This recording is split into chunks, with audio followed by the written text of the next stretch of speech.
Good evening.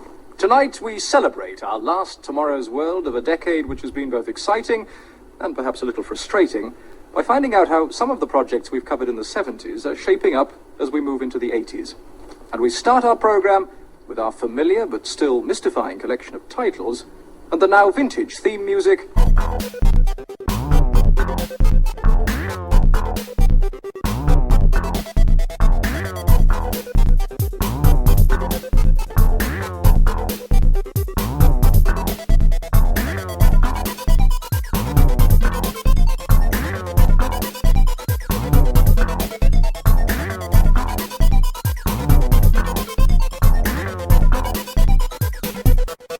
Hello, I'm Andrew. Hello, I'm Lisa. Welcome to episode 44 of... Round the Archives. And not only episode 44, but a new year. And a new decade. So, Happy New Year, everyone. Happy New Year. There's still quite a bit to fit into this episode. Yes. I said I wouldn't do one as long as the Christmas one. No. And that's true, but it's perhaps not as short as I thought it was going to be. No. But that's not a complaint from me. No. So, let's get on with it. First of all, Warren will join us on the sofa to look at... Tomorrow's World.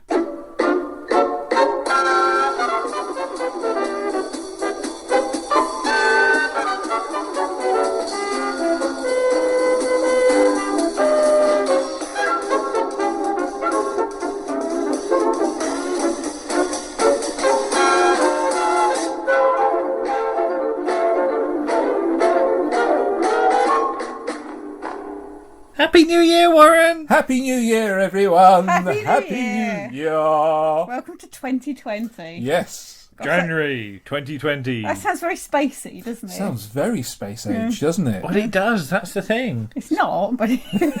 And indeed, welcome to Tomorrow's World, Absolutely. which is from the point of view of recording, because we're recording this on New Year's Eve 2019. Yes. So we thought we'd look at Tomorrow's World from the 27th of December 1979. We're all sat here in our silver foil suits. Yes, on the verge of the 1980s. Yes.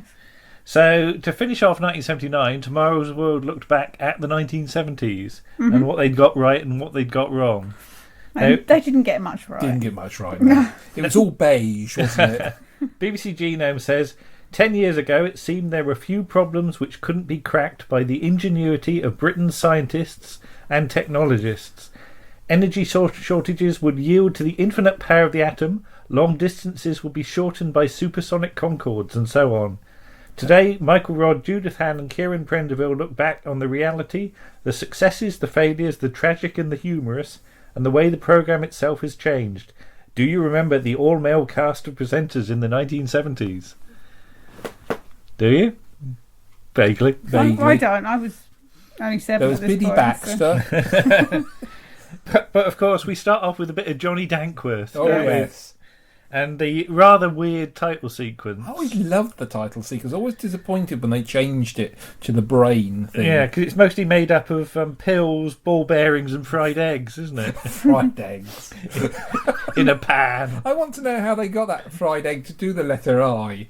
I'm not sure it's a real egg. It could be a fake egg. Oh, right. Yeah. I'm disappointed now. There goes my childhood again. But you said, Warren, looking back on this, all you think of now is look around you, isn't it? Yes. Yeah. Especially when they mentioned they had an Invention of the Year competition. Yeah. I was going, oh, God, okay. And you're going to get Sir Prince Prince Charles. in, yeah. But we start off with a report from 1972 Goodness me. about the Channel Tunnel. With William Woolard going on a train. And how you'll be able to go through it within 6 years. Yeah, Yeah. that didn't happen, did it? I just expected a picture of William Woodard doing this report with half a dozen hairy-ass workmen leaning on their shovels, smoking their tabs and a cup of tea in their hand, and a sign saying Channel Tunnel starts here. But it's going to go from West London Central, as Yes. it's called, on the hour, every hour. Which is technically not too far, because Old Oak Common is where they keep the trains. Yeah. And that's West London. But you'll notice a theme with all of these sort of amazing projects that were going to happen. They never happened. Well, they either never happened, Or they're In the really 70s. delayed. or they were delayed, or much more expensive. And that's where we were really good in the 70s at doing things, is either being half-arsed at it or not actually completing anything within the time span. But we see some empty fields, don't we? And he's driving about in a Hillman estate. Hillman estate, not very fast. Yeah. But to demonstrate France, we get some accordion music, don't we? Well, they can't actually afford to go to France. Yeah. And then Mr. Woolard drives up in his car, winds his window down. Oh, looks very seedy and into the camera. And you used the word seedy again, didn't you? He's almost as if he was going to lean down with a "would you like to see some puppies" type sort of look. It was quite disconcerting. But we remember when it went from Waterloo, don't we? Yeah, I caught it from Waterloo. Yeah, because when I'd always come in to sort of meet you in London, I'd always go past that bit on the train, wouldn't I? When you came in on the platform from Salisbury or wherever. But it's not even there now, is it? No. They've turned that into a sort of theatre area now, haven't they, where the platforms used to be? It's been converted into part of the railway station. Oh, is it back into them? Yeah, I think just after they moved it, they did the Railway Children there. That's right, yeah, I always wanted to go and see that, because they're the real steam train, didn't they? Yeah. But eventually, of course, it did happen. I think my brother-in-law worked on the construction. All right. I remember them breaking through and shaking hands. You remember that bit? But next up, we do get actually something that did work. as you've got Kieran Prendeville and a bloke who's got a sort of communications thing, hasn't he? It's like a big typewriter because he can't speak because he caught some mystery illness in France, unquote. Don't know quite what that was. But he's got this typewriter thing with a little unreadable display. Yeah. It's the sort of display you had on the sort of speak and spell thing. Yeah, the red ones. Yeah. That's why I was expecting a voice to come out sounding like sort of the speak and spell. Yeah, Texas Instruments. That's right. Yeah. But it's referred to as a light writer, which is quite a nice name. It sounds very futuristic. That. I wonder if he ever did manage to do it so that it developed speech, sort of like Stephen Hawking's kind of. Well, I expect you could, but it's quite well. So a light writer. I like terms like that. It's like pinny prompter sounds better than. But I said, unfortunately, you just can't read it. It doesn't pick up on the camera very well. But never mind. If you're trying to communicate to somebody who's got limited vision, it's not going to work. Well, no. But he's also modified his car with one control, which is like this sort of multi-purpose sort of joystick thing. So they immediately get their Spitfire pilot in to drive it, Raymond Baxter. Yeah. It's like I almost expected him to put the leather cap on his head and goggles on, and off he'd go. Well, I said I'm sure he's looking for the machine gun so he can mow down some pedestrians.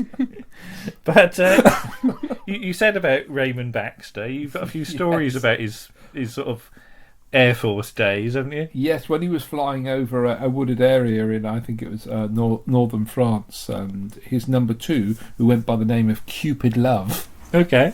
Was that his real name? No, that was his nickname. I was going to say. They were flying over this wooded area, and then all of a sudden the V2 rocket just took off in front of them, and his number 2 opened up on it, and he said it was probably the most unlikeliest shot in the entire world. And he said he's very grateful he didn't hit the bloody thing as it went up through the woods, because it probably would have taken the pilot who shot at it in his entire squadron with him. But you said, Warren, using your professional head, that looks very easy to hotwire, doesn't it? It was like a Meccano sort of 2 bits of metal, isn't it? Yeah. Set up like you just push them together and off it goes. And you can't help feeling that Raymond's looking for the ejector seat button, can you? Yeah. But later on, he's modified an Austin Princess as well, which he drives off out of the studio It's left-hand drive as well, and it's designed so if he gets tired, his passenger could drive. You're relying on your passenger to be able to actually have a driving license. I should try that. I think you'd probably just take a driver with you, wouldn't you? So, But this thing about I'm popping down to the shops. I'm just going to get the next door neighbour because I might get tired.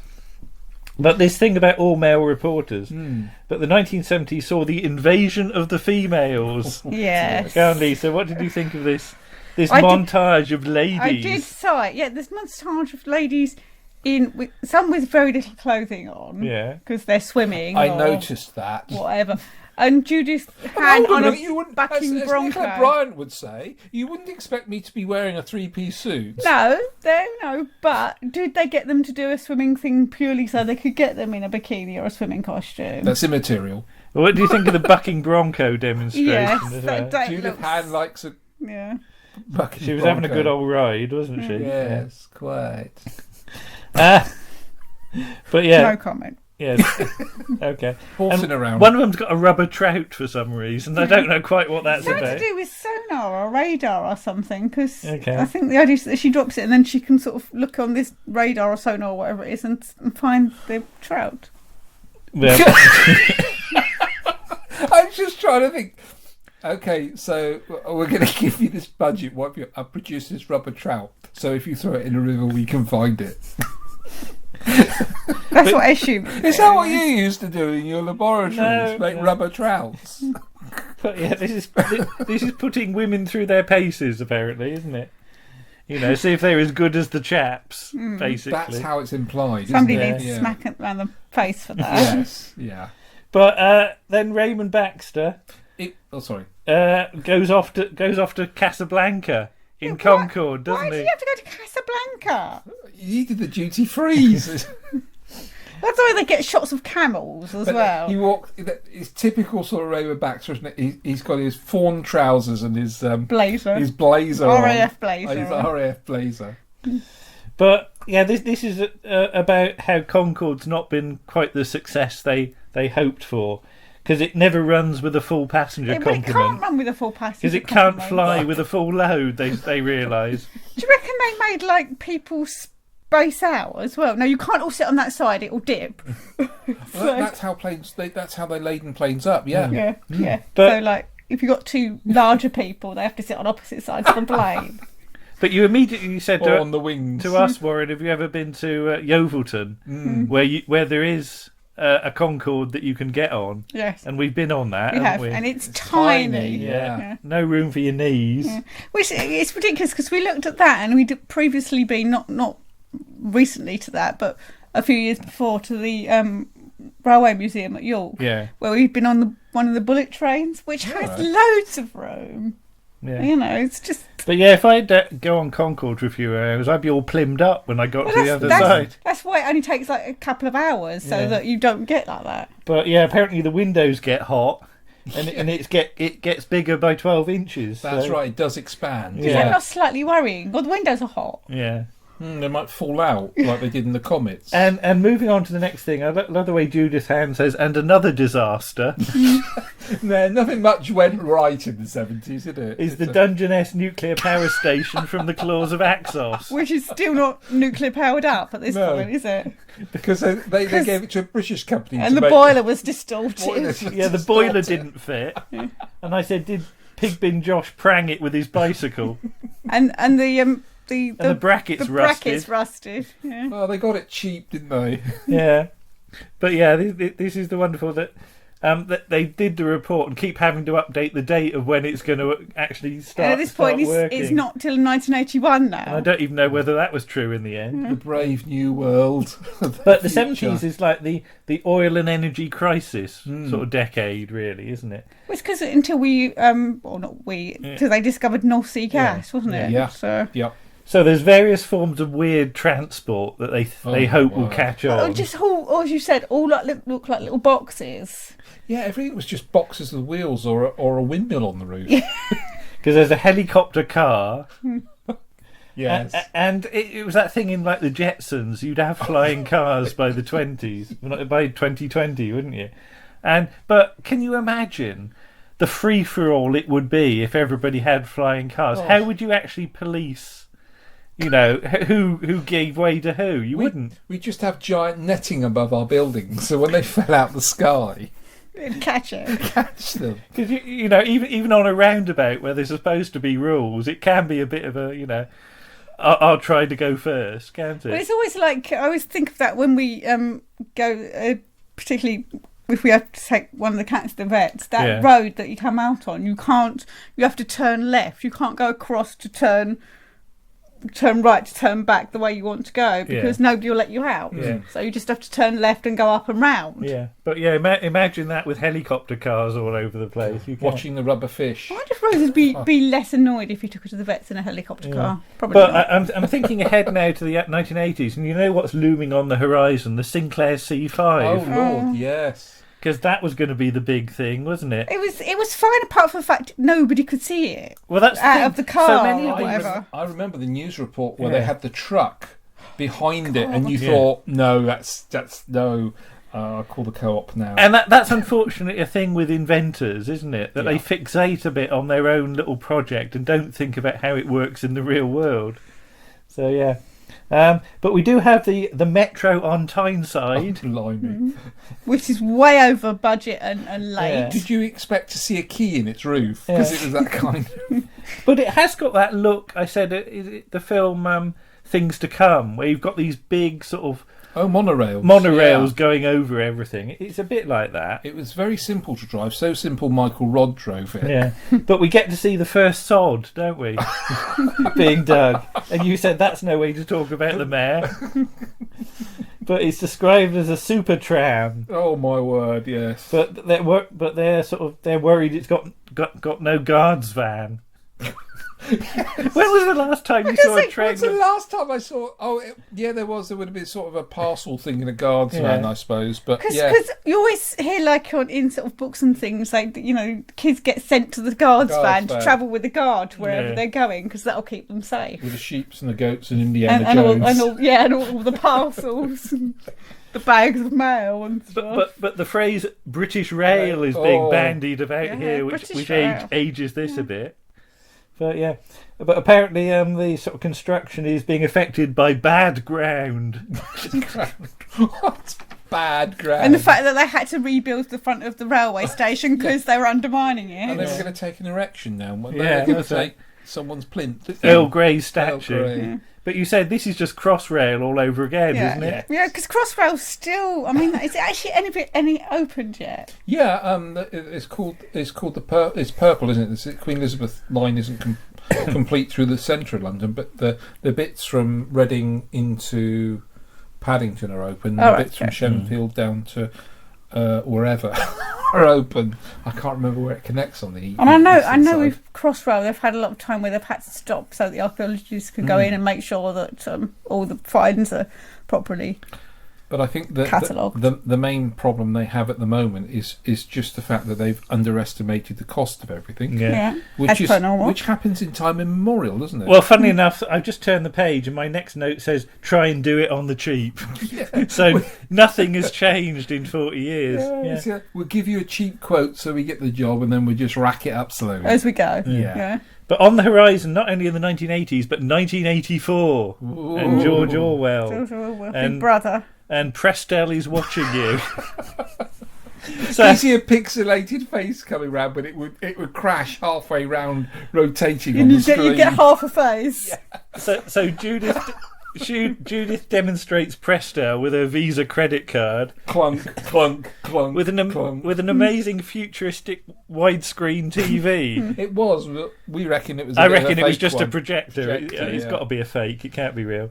It's after Christmas, and she's in need of 2 cases of wine.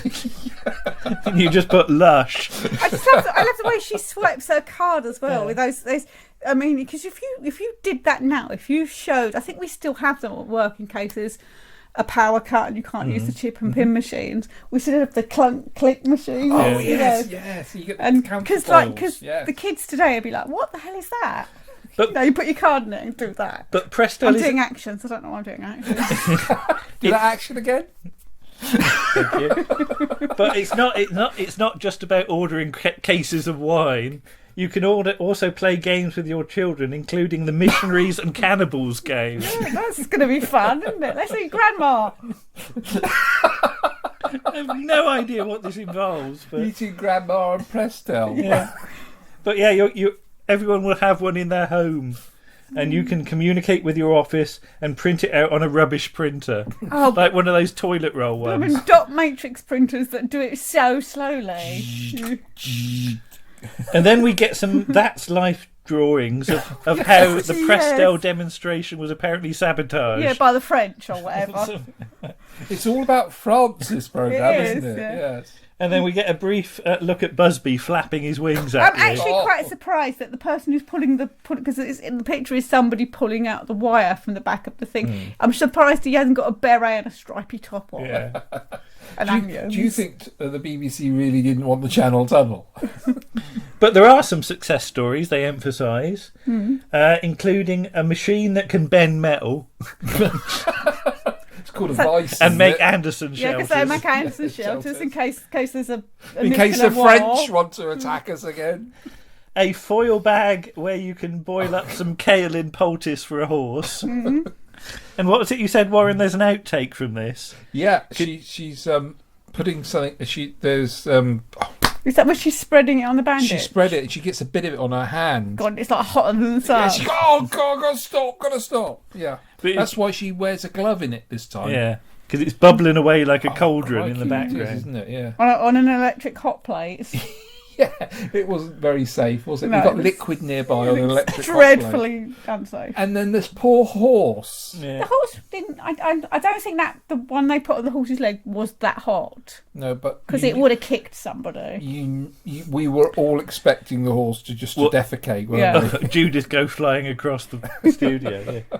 And there's a bloke with a stammer in Scotland who's got a device that puts a note in your ear Yeah, so that you can't hear your voice. and cures it. I would point out that I can't remember his name now, but the speech therapist that helped King George VI did that. He played in music while he got him to talk, Yeah, and so you can't hear yourself speak, so you don't stammer as badly. yeah.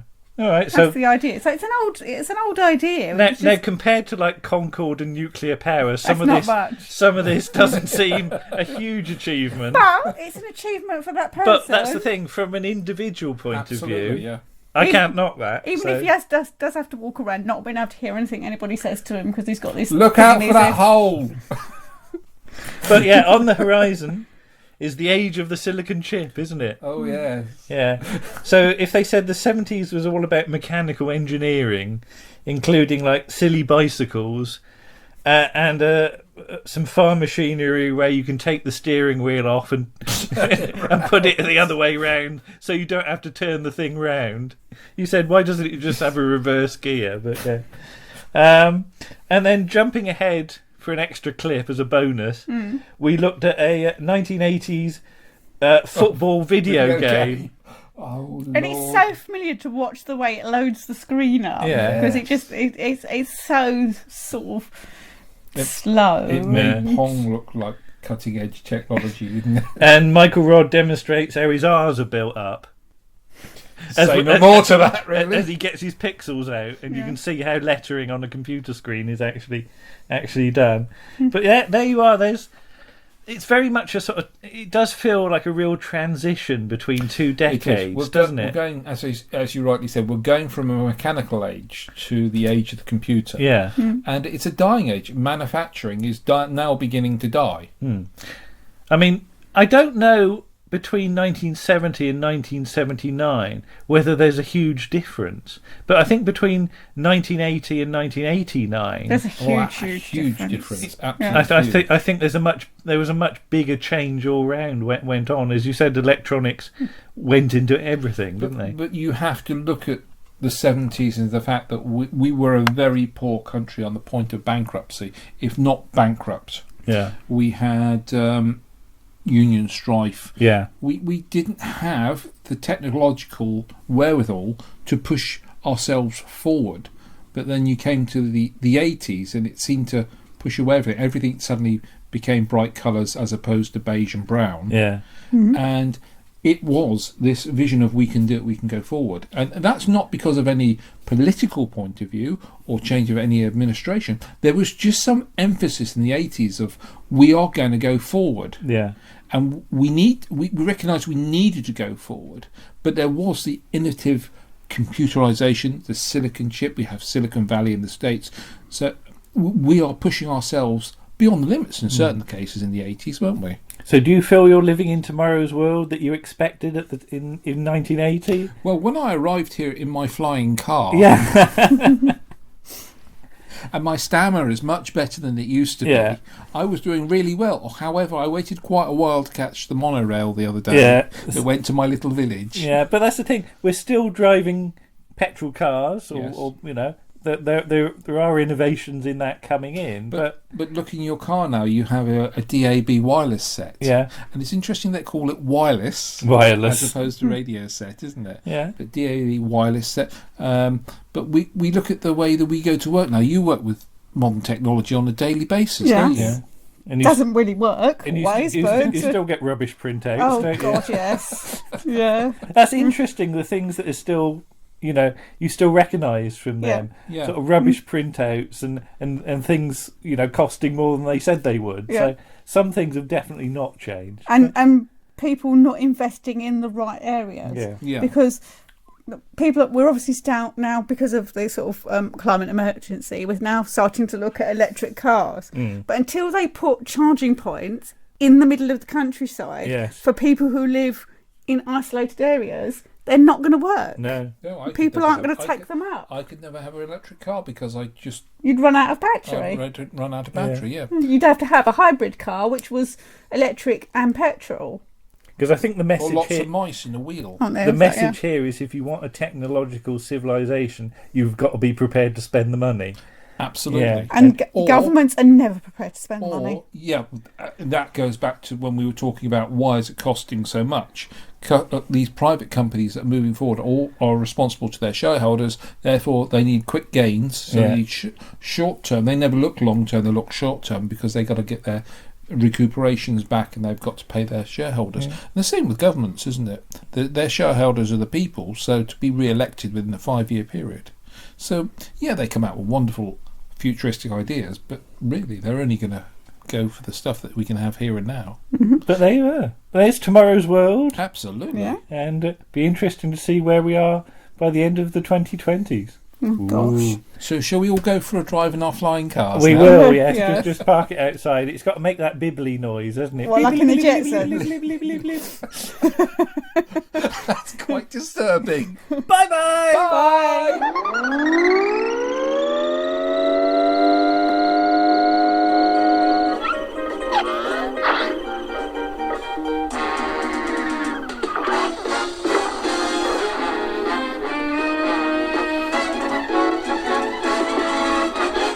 As always, many thanks to Warren for joining us. Thank you, Warren. Yes. Yeah. Well, he hopefully will be back. I'm sure he will at some point. Yes. Yes. Now, Paul has got a new voice for us. Has he? I'm not saying that Paul's got a new voice. But he's brought a new voice. He's brought a new voice along. Okay. Now, we've always had people from the UK, from the north and from the south, Yes. but we've got somebody from America for once. Okay. So, Paul will introduce him, and then we'll see what he's got to say. But welcome. Yes, welcome.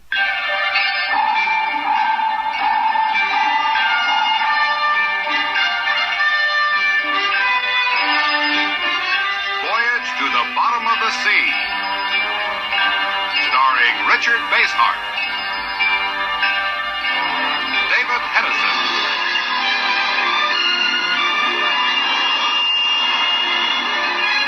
Voyage to the Bottom of the Sea. Hello, Round the Archives people. It's me, Paul the Shy Yeti from the Shy Life podcast and Round the Archives, of course. This time, my little article for this month's episode is going to be a bit different. I'm going to be talking with a very good friend of mine who is also a podcaster. His name is Toppie Smellie, and he does a show called The Smellcast and also another show called Matinee Minutia. Toppie, thank you for joining me. Thanks for having me. I am a fan of Round the Archives, and I've heard you, and of course, Lisa and Trowbridge, and I have found out already so much about British television that I did not know. Yeah. I mean, you were telling me earlier that you started watching Sapphire and Steel, so that's a Yes. yeah.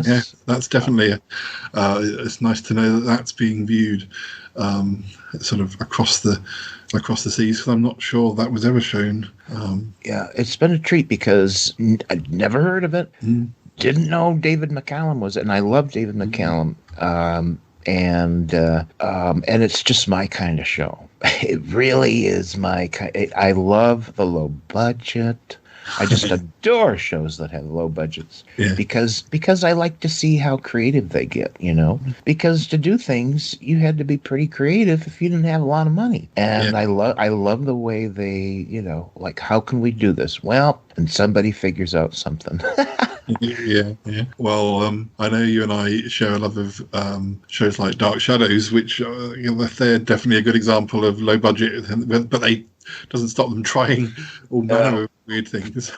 That's a perfect example of the inventiveness of those creators, those producers, and like being a slave to a low budget, but they, they found a way to do it. I just saw the Paul, the documentary that just came out that you mentioned. What was the name of it? It was called, was it Master of Dark Shadows or something? Yes.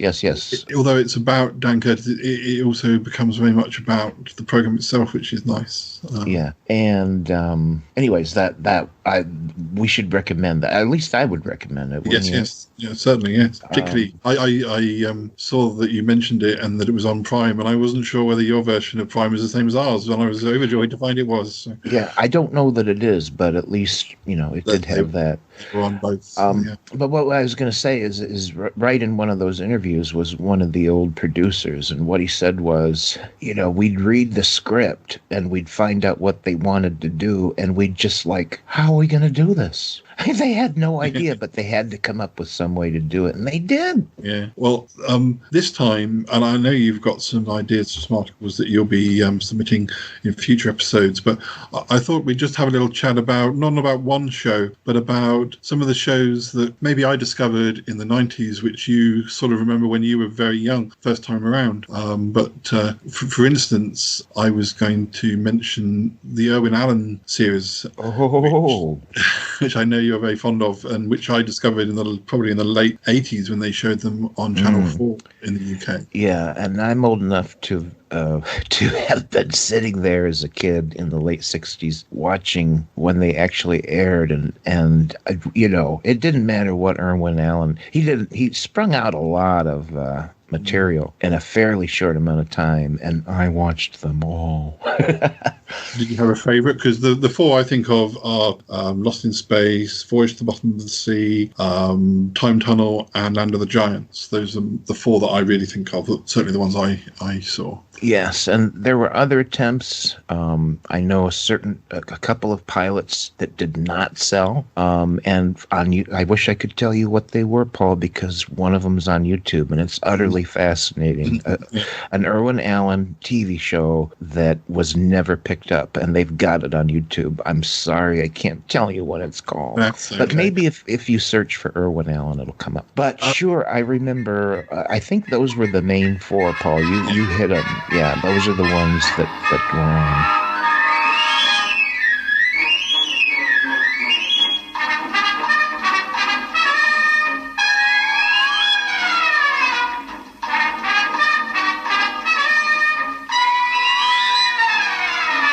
And I always kind of fascinated how they often start off quite serious, like Voyage to the Bottom of the Sea, the first couple of seasons, I think, and they're a lot more serious stories, spies, and then as time goes on, the sillier plots and monsters come in, which there's probably no surprise that those tend to be the eras of the shows that I like.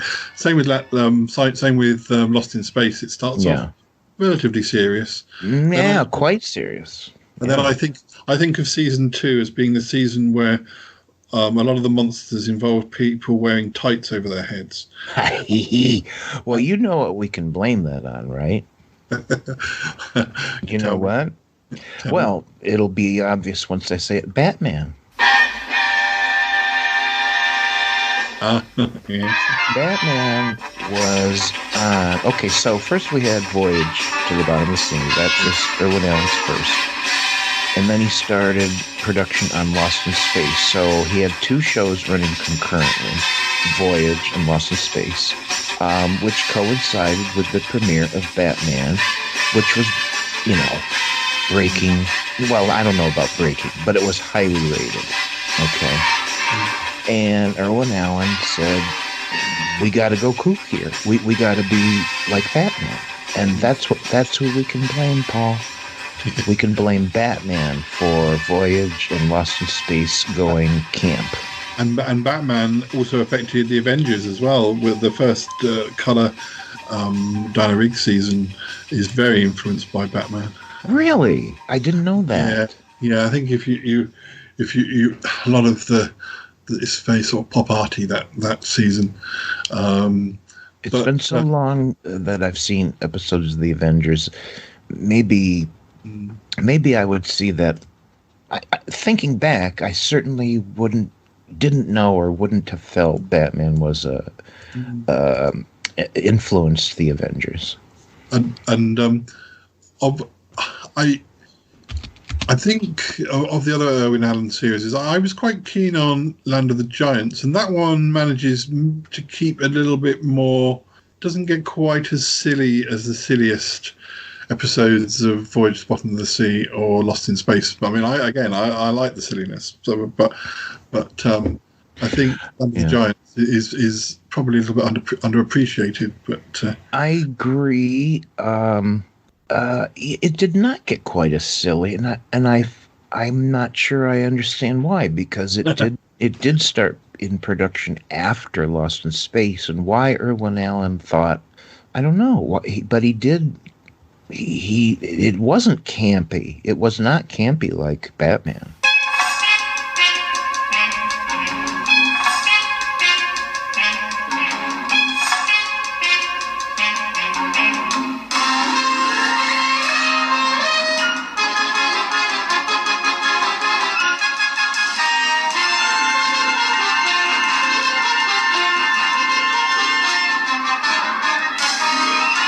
But I mean, by the third season of Lost in Space, you have carrot monsters and everything. It's great. Yes. Now, I appreciate. Look, I love Lost in Space. I watch all 3 seasons, no problem. But my favorite episodes are the first season, when it was trying to. I mean, if you think back to those first 3 black and white episodes that were basically the re-edited original pilot, the chariot in that sea, I mean, that was incredible model work. I mean, it was well done. I mean, it would have looked great on the big screen. That's how good it was. Because Dr. Smith wasn't in the first in that pilot, was he? No. I think I have seen the pilots at some point, and yeah, it's quite a different show, really. Yeah, Dr. Smith thought that. Well, the thinking was by Irwin Allen. Okay, so we got this family; they're all nice to each other, and he just felt like something needs to stir the pot. And so Dr. Smith was invented, but he was only going to be a temporary character for the first season, and not even the whole season. But we have Jonathan Harris to thank for basically saying, boy, I'm getting a paycheck and I want to keep getting this paycheck. And I'm going to really, he just went off script. And it turned out that people loved it. And he really invented quite a character. I remember him in an episode of the second season of Land of the Giants. So even though Lost in Space was finished by that stage, he still was involved with Irwin Allen's TV shows in a lesser extent. He was only in one episode of Land of the Giants. Mm-hmm. I'd forgotten that, but now that you mention it, I do recall. Let's see now. So Voyage lasted 5 seasons? Four seasons. Yeah. Lost in Space 3. Land of the Giants 2. And Time Tunnel. Just the one. Yeah. Just the one. I don't know what it was with Time Tunnel that meant that didn't. I think they did cover so many historical events in the season that I don't know. It was a lot more of a serious show. Although I do remember there being one or two sort of Lost in Space type monsters turning up towards the end. But I do know that one thing that was challenging, the writers. You know, in the scenario, not so much Voyage, because that opened itself to a lot. And so did Lost in Space, but Time Tunnel and Land of the Giants, to get a script in there that fit was a real challenge. And I would love to be a fly on the wall in that writer's room and watch how they said, God, what are we going to do this week? And they're just desperate to come up with a story.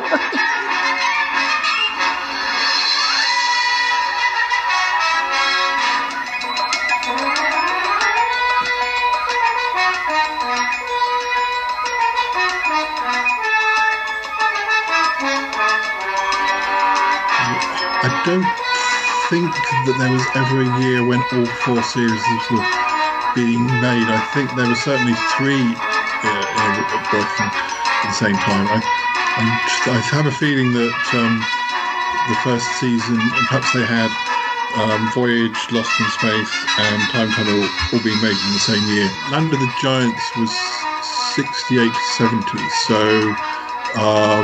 probably the last season of Lost in Space and maybe the last season of Voyage was being made that year. I'm not sure. Voyage may already have, because Voyage is the earliest one, isn't it? Yes. Yeah. And I do know for sure Voyage to the Bottom of the Sea and Lost in Space overlapped. Yeah, they did. So, Paul, even the episode you mentioned where Dr. Smith is this living carrot, the writers said, well, the whole reason that happened was because we just didn't have a friggin' clue what to write next. They were at the end of their rope, and that episode does come at the pretty much close to the end of that third season. Now, I wanted to briefly mention a couple of other shows. The first one being an example of a show that got really good repeat airtime in the UK in the 80s and 90s. I definitely saw it repeated, but I don't know how important it was at the time in the States, and that's the Invaders. I really used to like the Invaders. It's kind of like an Alien remaking of The Fugitive in a way, isn't it? With him being on the run and the whole concept that I believe started with The Fugitive. I may be wrong. But many television shows followed this idea of following a character from situation to situation as he, for some reason, had to keep moving. You know, there were all different kinds of reasons why each show had the character that had to keep moving. But the idea was that he'd be in this town and he'd meet someone who had a problem, and somehow that he'd help him with that, or somehow they'd get involved with the so-called invaders, etc., etc. You could tell because they had a funny little finger. And oh, that's right, yeah. So about the Invaders, now see, I have no memory of watching this as a kid. All right, so I didn't know about it. I mean, I knew about Voyage, Lost in Space, blah, blah, blah. Didn't know about Invaders, so never came across my path. And I learned about it, 10 years ago for the first time. Think I just found it on YouTube and was like, wow, what is this gem? What have I stumbled onto? And so I watched it, and that's my experience of it. No memory at all. And so I gotta say that, how many seasons do you think it was? It was 2. The first season, I think it might have been a mid-season replacement, so there might only have been 17 episodes or something, and that's not even quite as much as a mid-season replacement. But then there was a full-length season of maybe 24 plus episodes. My impression then is that this must have come on and been pretty much forgotten in the U.S. Because, okay. For example, here we go. All right, Lost in Space, syndicated in America. We saw it, for years. Yeah. When, you'd come home from school, that might be on, or it might be on every Saturday for years. Like Star Trek, the original series. For a million years, that show was somewhere to be found. And so was Lost in Space, and to a lesser extent, Voyage, and not at all Land of the Giants or Time Tunnel. We never saw those again. I remember them because I watched their original run. Yeah. Invaders, never syndicated. Because the funny thing is that there was even a mini series in, I want to say something like 1995 with Roy Thinnis back in it. Really? Yeah. Well, I didn't even know about that, Paul. And of course, he was also in that early 90s remake of Dark Shadows. He was, he was one of the leads. Was he Roger? Yes, I think he was. Yes. I don't think I even knew that. Well, there's so much out there. So many things that you can learn as a cult TV fan.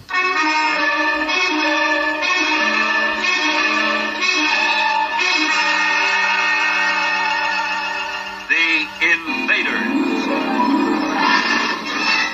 A Quinn Martin production. Starring Roy Thinnis as architect David Vincent.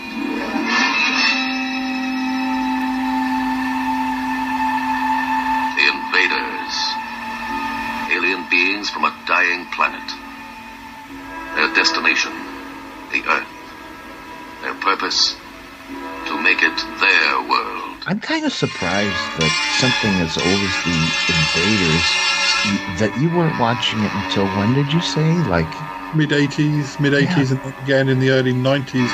That surprises me. Yeah, I had a video by the early 90s, and I was at the point where I was like keeping it nicely, sort of, in a nice box and stuff, because in a way, I think it was a series that I remembered watching when I was perhaps 10 or something, and then it was back, say, 7 or 8 years later. So it was almost like a mini nostalgia. It was like, there's that show I used to watch, and it's being shown again. So this time I'm going to better video it and keep it. Mm-hmm. The good thing about the Invaders is that in the second season, they do actually, towards about the middle, he starts to meet a few other people who they all believe, they realise that, and they start to sort of form a little group.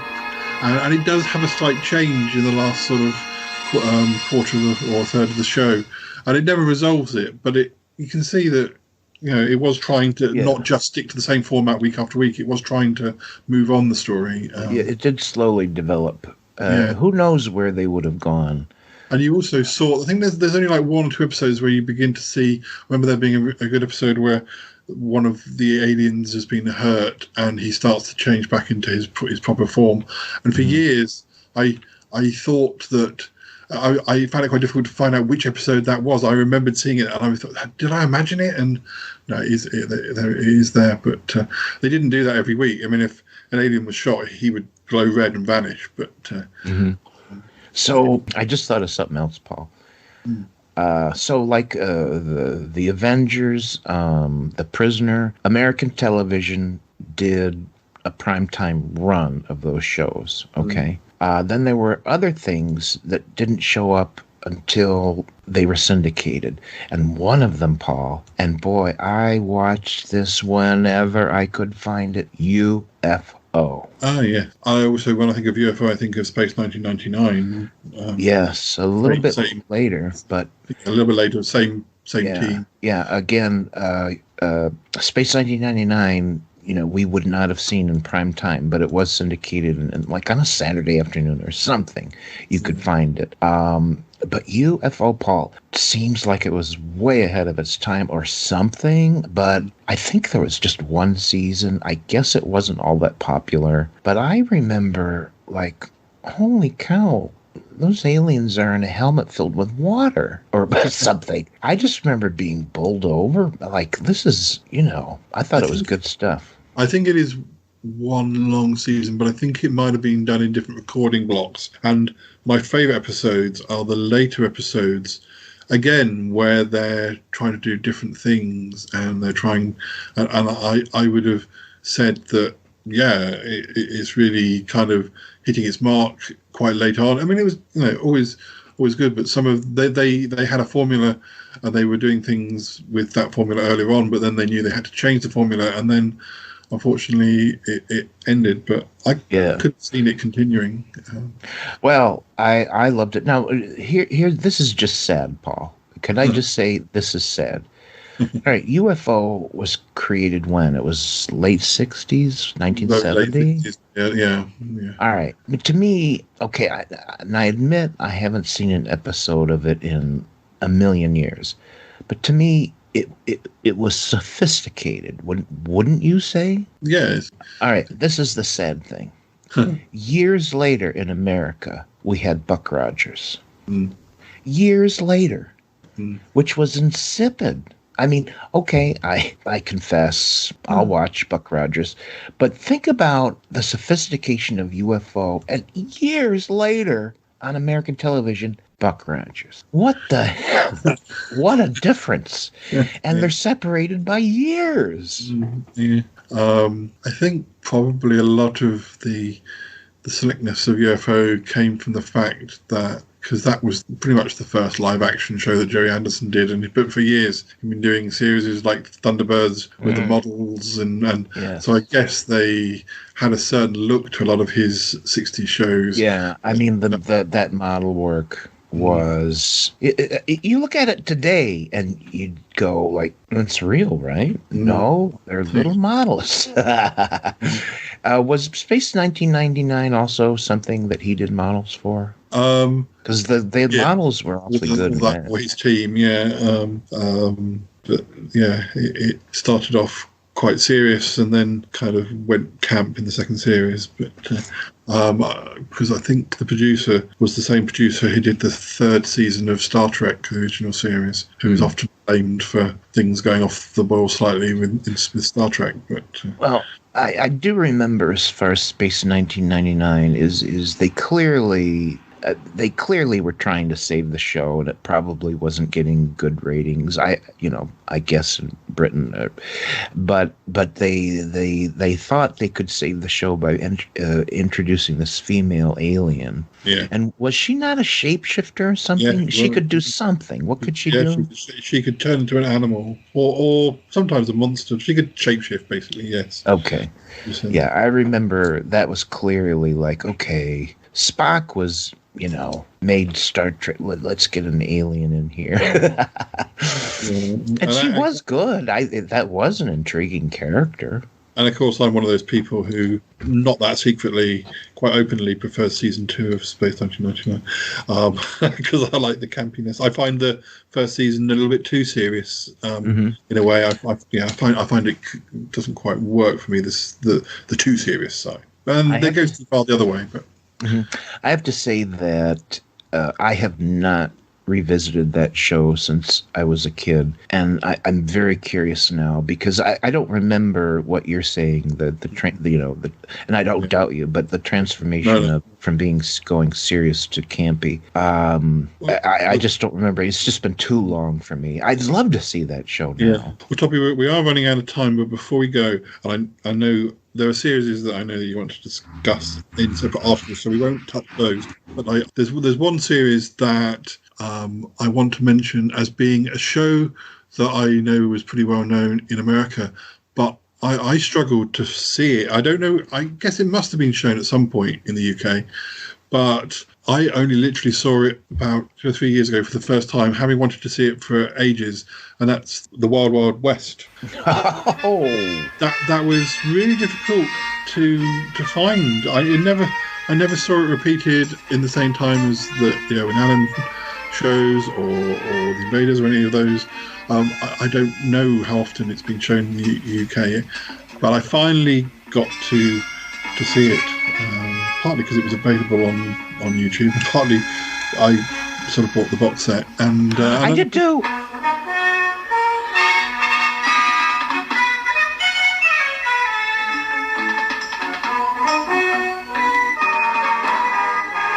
And I think even one of the sort of old gold TV stations showed it, so all around the same time.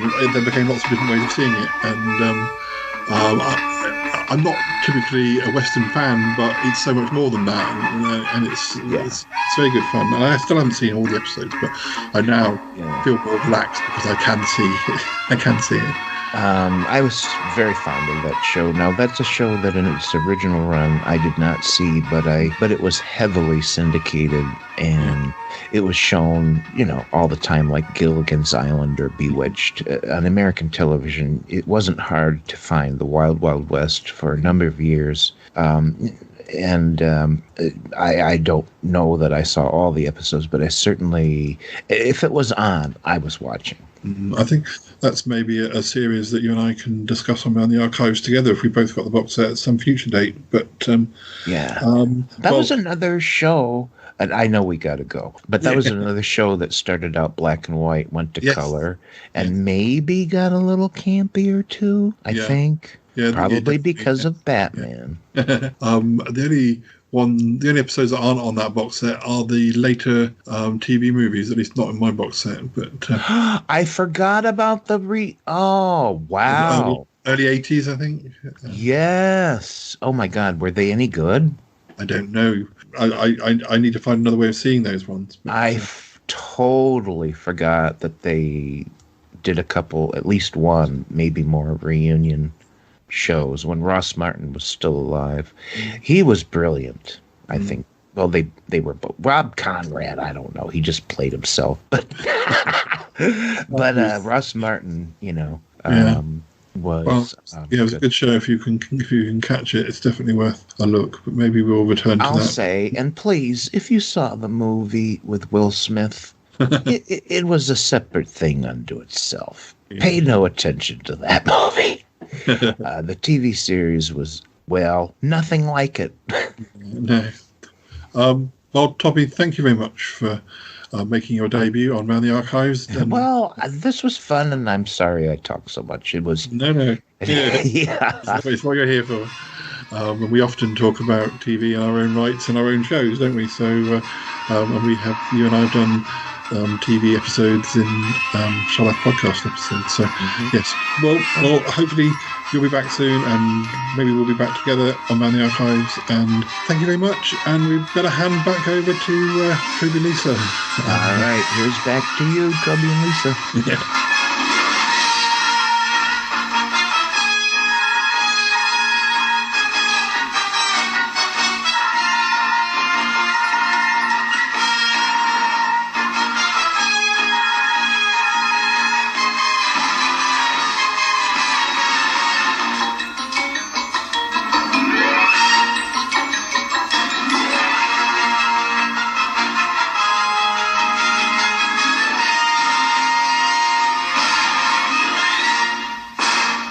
Thank you to Paul and to Toppie. Yes, thank you, boys. And hopefully they will be back. I'm sure they will. Very soon. I'm sure they will. Either alone or together, and we shall see. We will. Right. Now, Martin Holmes returns to look at episode 3 of... Quatermass And The Pit.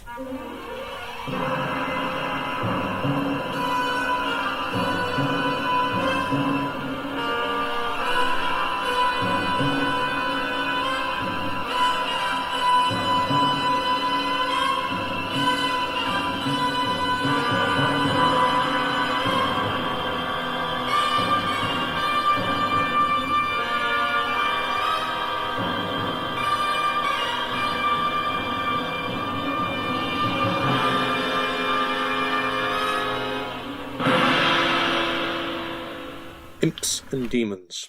Episode 3 of the Nigel Neal 6-part serial Quatermass and the Pit was broadcast on the 5th of January 1959 and attracted 9.8 million viewers, a good 2 million plus up on the 7.6 watching the first episode broadcast on the 22nd of December 2 weeks earlier. Word was obviously getting around, or maybe those few evenings just before Christmas still had other distractions other than this new fangled telly.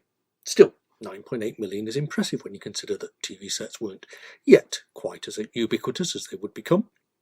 And even if you factor in that there were still only 2 channels to watch and that the population in 1959 was significantly smaller overall than it is now, it's an impressive chunk of the population sitting down to watch what was basically still thought of as a horror serial on a Monday evening. And 2.2 million statistics who were busy catching up, another 1.2 would be added for the final episode, but we'll come to that, had probably genuinely believed at that point that they'd missed it forever. Although, due to the newfangled recording processes, the serial did get an omnibus repeat in 2 parts the following Christmas. It's that good. It also serves as a reminder that having devoured the Arrow paperbacks 7 years earlier and used several quotes from them when writing my thesis earlier that year, this was the first episode that I could actually sit down and watch, as Imps and Demons was chosen to represent the Quatermass serials as part of the TV 50 celebrations in November 1986. For those of you just joining us, I'll begin with a brief recap to where we're up to. Episode 1 dealt with the recovery of something impossibly old in an archaeological dig, and Episode 2 took us from the discovery of that great age through several great character moments to Sapper West getting the horrors whilst inside the spaceship that Colonel Breen, Quatermass's new deputy at the rocket group, is still insisting is not a spaceship but an unexploded bomb. My articles about these episodes featured in episodes 41 and 43 of the Round the Archives podcast, if you want to track them down later. Anyway, as the excitable mid-Atlantic tones of the narrator, rumoured, not unreasonably, to be the writer Nigel Neal himself, catch the viewers up over the silent scenes from earlier episodes, there's a crafty mention of Quatermass being struck by a fancy, which isn't the sort of dialogue you'd hear in such a place nowadays, that's for sure. Discovery in a builder's excavation at Knightsbridge of fossil ape bones 5 million years old is followed by something more sinister. What first appears to be an unexploded bomb at a deeper level is investigated by Professor Bernard Quatermass and his new colleague, Colonel Breen. Another ape skull is found intact inside the thing itself, while tests show that the clay contains residual radioactivity later estimated to be 5 million years old. Meanwhile, struck by a fancy, Quatermass visits an empty house above the site that is reputedly haunted, and neighbors who can tell him about the frightening sounds and apparitions there 30 years ago. In the deepened pit, the mysterious hull is laid bare. Inside it, a compartment is found sealed off by a solid bulkhead, and certain markings on this are identified by Dr. Roney as a pentacle, used in ancient magic. Nevertheless, the fancy having been struck, the recap from the end of The Ghosts begins, as it should, with that scream from Sapper West, which is still rather blood-curdling, and we are reminded, as if we could forget, of that figure he claims to have seen which went through the wall. We cut to the interior of a suddenly very clean Martian spaceship, although we shouldn't call it that yet, which is gleaming white with depressed circles on all its sides, which can't help but trigger those memories of a certain time ship to the modern viewer who might have watched a certain amount of science fiction. Westy collapses and is carted outside to be greeted by the concrete-headed ire of Colonel Breen, asking whether he is ill. Michael Ripper, as the sergeant, is literally more supportive of Sapper West and tells him to take it easy, lad, in a friendly manner that doesn't last, but I suppose the average sergeant can't allow the veneer to crack too often, and it's a nice character moment.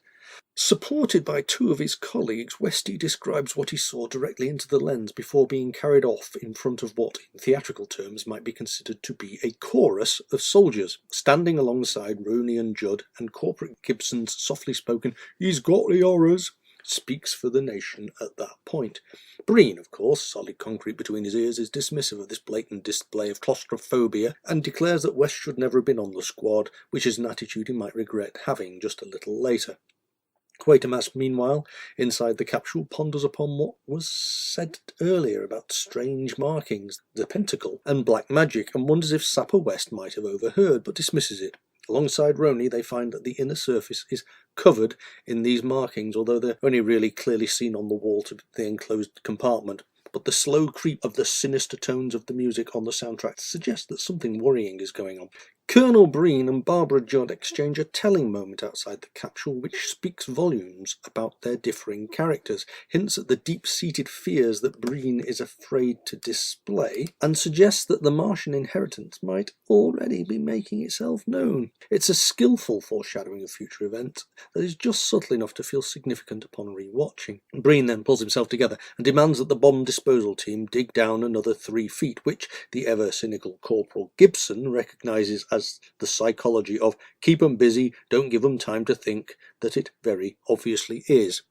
We cut to the hut, just a split second too early to catch the actors waiting for their cue to sit poor Sapper West down, and Roney feels obliged to make some flimsy excuse as to why he's got a supply of brandy to hand. Revived by the brandy, the sergeant is suddenly far less sympathetic as Westy is then interviewed at some length by Professor Quatermass. And despite the sergeant's unpleasant, sarcastic scepticism, the music creeps in again as we hear about the mysterious figure of a dwarf and how horrible it was. What a word that is. Horrible. By now, viewers' imaginations must have been running wild about what this horrible vision was that he was supposed to have seen, but his description is picked up by Barbara as she reads from the various articles descriptions of the Hobbs Lane ghost of 1927, and our fears of ghosts are again being stimulated by this master of writing creeping uncertainty. They saw it then, perfectly conveying Sapper West's hope that he isn't, in fact, going completely mad. Sapper West is then carted off onto sick leave with instructions that he better not talk to the other men, and apart from when the other soldiers watch suspiciously as he is helped up the ramp and out of the pit, we never see him again. It's a great little cameo from John Walker, and nicely played. It could have so easily slipped into parody, but the truth and reality of his performance never wavers, and he sells his fear perfectly. Back outside, in the coldness of the pit, another discovery is made, as the digging party find what is presumed to be the missing door of the capsule, although the suggestion from Potter that it would have to have been unscrewed from the inside is ignored by Breen, as he suggests they can use it for testing. Back inside the hut, more of the old tales of hauntings around Hobbs Lane are being read, and the general sense of eeriness is covered by one of 3 actual jokes in this episode, as Dr. Roney takes an "I don't usually" swig of his brandy, which serves to alleviate the tension superbly. After all, the audience does have to relax occasionally so that you can ramp up all the suspense again. Neil showing his mastery again in these tiny moments sometimes lost in the shorter running time of the film adaptations. We cut to the sinister sight of John Stratton wielding a blowtorch in rather sinister goggles, but his efforts are in vain as the burn has failed to make the slightest impression, and his protestations that he kept the same spot for 5 minutes just seem to irritate Breen. At least Quatermass's Rocketman credentials are addressed for a moment here, as he examines this not even warm, good stout door with an engineer's eye, pointing out that this rocket engineer's dream heat-proof material is unlikely to have been created by the Germans during the war and then forgotten about. Von Braun even gets a name check here, as he probably ought to. Again, we cut back to the chorus of soldiers, probably there simply to cover an actor's move during a live broadcast, and once again the gallows humour of Corporal Gibson wondering whether they're all going to get blown up as Quatermass, the boffin as they call him, wields his little pocket knife, and the growing sense of unease that none of them, by which he means those in charge, know what they're doing. What Quatermass does actually wield is a magnifying glass, and, as he examines the surface of the still-sealed bulkhead, etched, remember, with those devilish markings, as the creeping music reminds us as he touches the surface with his hands, he discovers one etched slightly more deeply, which might mean that this panel could be unscrewed if they could drill a hole and get some kind of purchase upon it to turn it. Strangely, he seems to be working quite closely with Breen at this moment, presumably as, for once, they both have got the same goal, simply to get into that sealed compartment and find out what's inside. And when they do, but we're not there yet.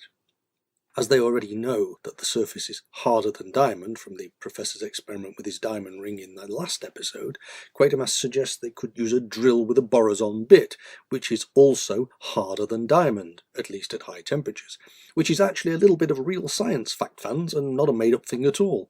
Breen is sceptical, isn't he, always, about this, as it would mean bringing in a civilian operator, which, of course, will bring perhaps the most memorable character of the entire serial, one Mr. Sladen, into the story, although his finest moments will have to wait until episode 4, The Enchanted. Breen hopes that he'll be someone who will keep his mouth shut. Then, via a newspaper headline, from what is now swiftly becoming old news, we cut to a scene which is possibly the most disappointing in the entire serial, but which serves to bring James Fullerlove back into the world of Quatermass, albeit played this time around by Brian Worth.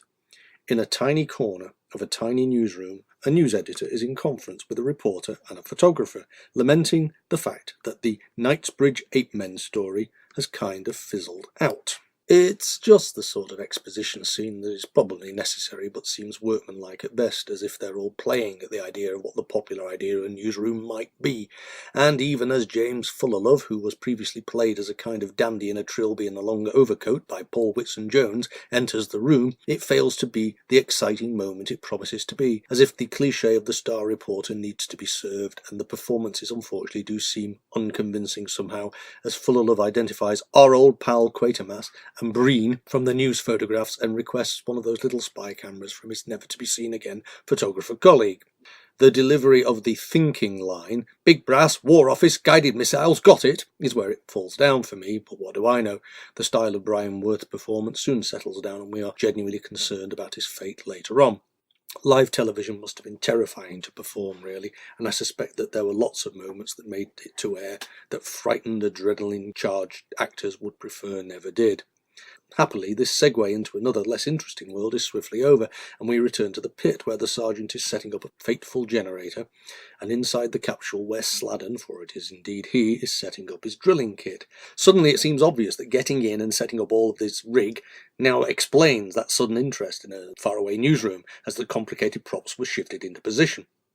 Sladen, played with an easy blue-collar earthy charm by Richard Shaw, introduces himself and his credentials by explaining the secret job he once did to help a man escape from a vault he'd been locked inside of, and this gives Anthony Bushell his finest moment as he deadpans the second joke that this particular episode contains. "Then I'm glad you don't talk about it." What a gift that line must have been when playing such an otherwise unsympathetic character as Colonel Breen. Anyway, as Sladen continues to prattle on about how good it is to have insurance in a way that might have worried the Board of Governors of the BBC, we are reintroduced to that generator with which the bomb disposal unit have been having a little trouble. There's also a little bit of visual hand movement business that foreshadows the frostbite that the team will start to suffer from later, because it's now getting perishing cold within the pit itself.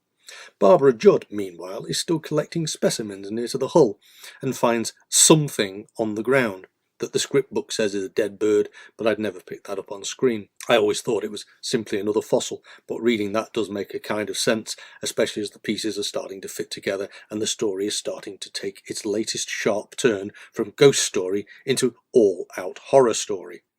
But she also does take a moment to bond a little with Captain Potter, as that blessed frostbite needs attending to help underscore why he is so protective of her later on. Quatermass, however, refuses to leave, even if Breen tries to make it an order.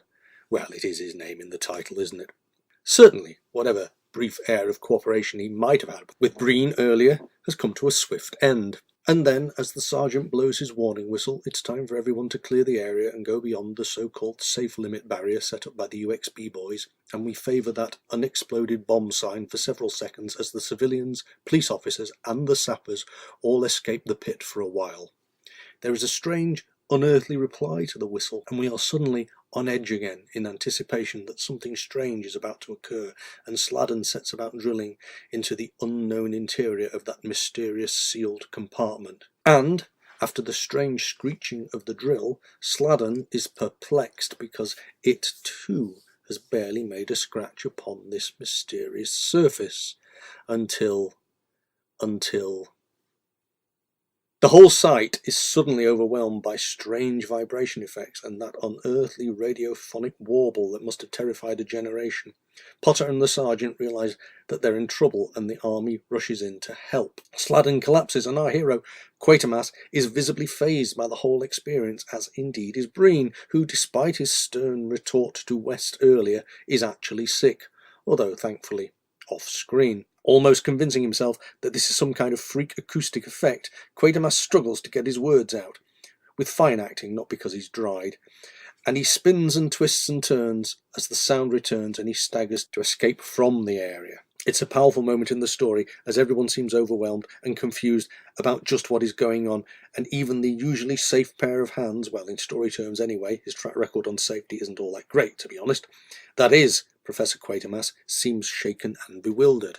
At the barrier there are questions being asked about what's going on, just as star reporter James Fullerlove rocks up using the magic words "I'm press" to justify almost anything. Nothing new there, eh? But he's snubbed by Quatermass, who is desperately trying to talk to Roni about the occult symbols they saw inside the capsule, and he drags Roni away to try and do some more urgent research, whilst trying to talk Potter into getting Breen to do nothing until he returns. Potter's "I'll try" is responded to with the third joke of the episode, the dryly delivered "At the moment I think he's fairly amenable," as he dashes off, with star reporter James Fullerlove in hot pursuit and sensing a story. At the library, a lot of ancient-looking documents have been gathered, and Quatermass is reading out loud from one of them about alarming noises and spectral appearances reported in September of 1762, as a well was being dug, and whilst the librarian, a cacophonous bit appearance by Donald McCollum as the elderly librarian, is dismissive of such nonsense, wild rumours and speculation, and the things people would believe back then, and there is much talk of ghosts and goblins, Quatermass begins to wonder about whether these stories are simply other phenomena that have been badly observed and wrongly interpreted. Badly observed or wrongly interpreted could be a slogan for any TV historian. There's much talk of weird happenings from ancient times, and in a discussion about that peculiar double spelling of Hobbs/Hobbs Lane, it's the number of B's, you know, Neil throws into that generally church-going nation of the late 1950s that Hob was one of the familiar names for the devil, and sets spines throughout the land a-tingling. Fullerlove then turns up in full star investigative reporter mode, and before they know it, he's dragging them off to the Westminster Abbey archives. Westminster Abbey, eh? I wonder how kindly they look upon the old professor. But before they have any chance to get there, back at the pit, Breen is ready to have another go at drilling that hatch, and not listening to Potter telling him that the professor suggested waiting. Breen does at least give credit to the professor's theory about acoustic effects and suggests laying out blankets to reduce this, but before any of this can happen, it becomes apparent that the hull itself has other ideas, as the point where Sladdon was drilling has started to melt through in a slightly dodgy effect insert, which we can forgive under the live circumstances, and whilst the honks of distant car horns speak of a world beyond, the focus is increasingly on this tiny hole about to melt through and potentially release all the furies of hell upon the world. Potter is desperate to get Barbara away from this place and is increasingly worried about where Quatermass, in this situation the voice of reason, because Brian Donlevy would have been a completely different fish kettle, is, when the increasingly unbalanced Breen is taking charge.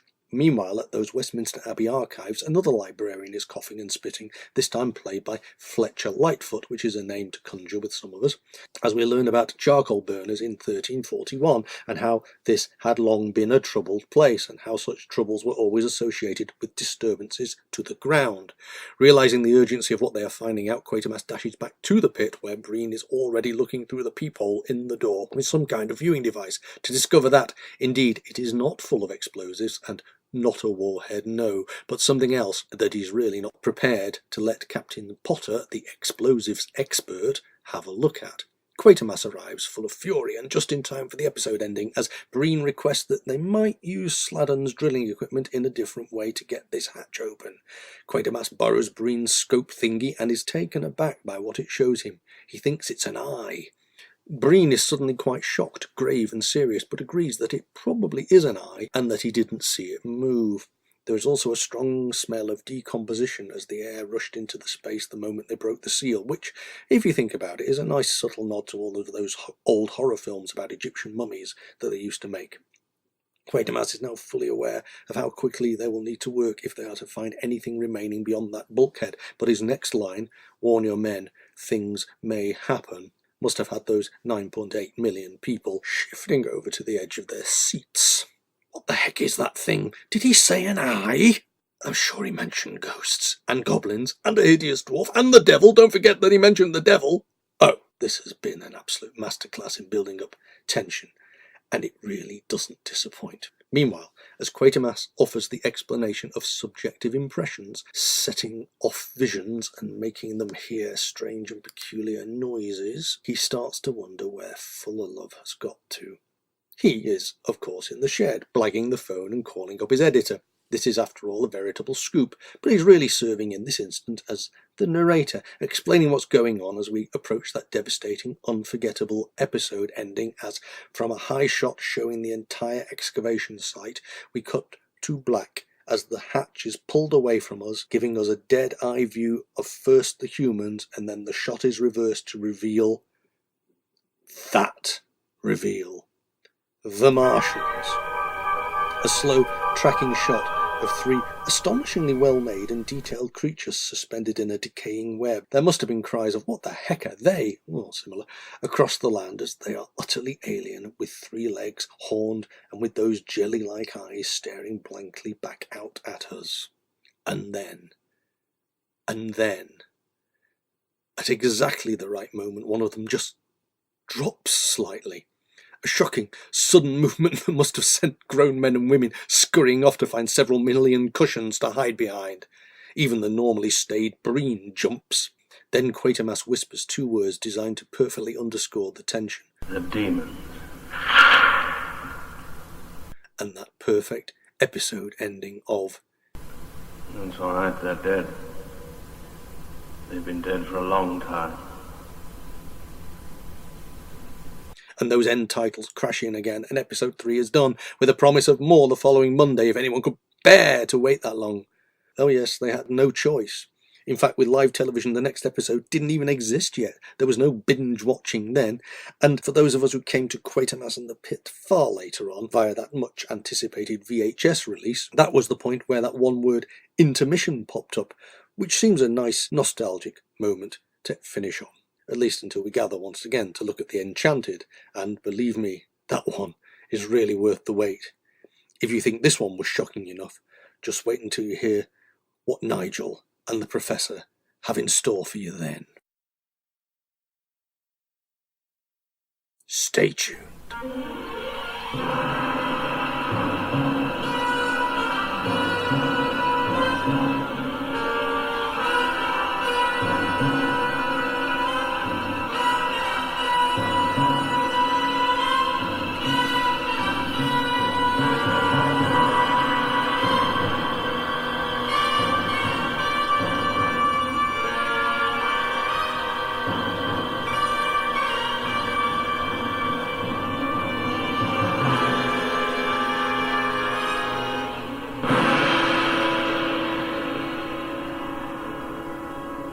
As always, thank you to Martin. Yes, thank you, Martin. Very interesting again, of course. Episode 4 of Quatermass and the Pit will be along at some point in the future. Not necessarily next episode. No. But we'll see how things work out. We will, yes.